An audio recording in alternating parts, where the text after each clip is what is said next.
By the next morning, the deadline was still there. 2 days. That's what her boss had said.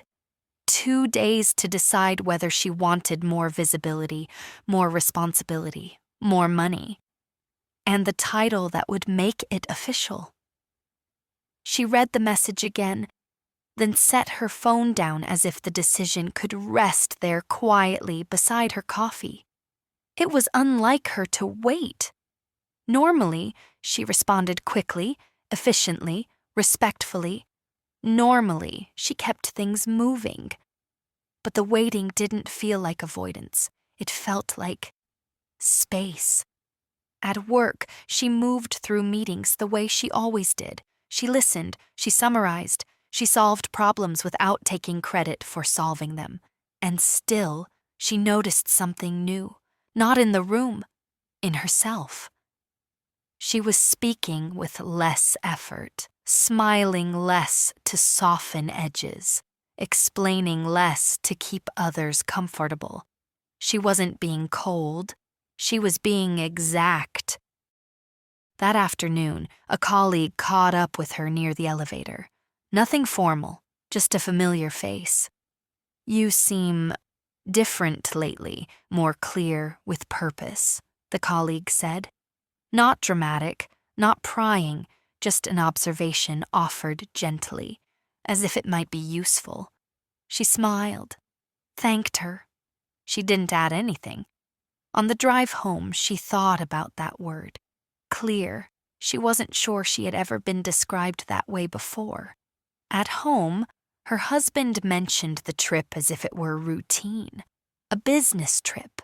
This coming weekend. The timing struck her again. Not loudly, just precisely. She nodded, said okay, no questions, no adjustment of plans, as if she hadn't built her life around advance notice. When he left, the house felt different, not lighter, not happier, just honest. She noticed the familiar reflex rise in her, the impulse to check in. A quick message. "Did you make it? Drive safe. Let me know when you arrive." She picked up her phone, held it for a moment, then set it down again. She wasn't punishing him. She wasn't making a point. She was simply not doing the thing she always did. That night, she opened her jewelry box again. The place where the gold hoops should have been was still empty. She looked once, closed the lid. No searching, no second-guessing. Not this time. She sat at the kitchen table with her laptop open and wrote the email to her boss. "Thank you for considering me. I'm interested. I'd like to discuss expectations and timeline." Her fingers hovered over send. Then she saved it as a draft. For once, she wanted the decision to come from her, not from pressure. He came back late Sunday afternoon.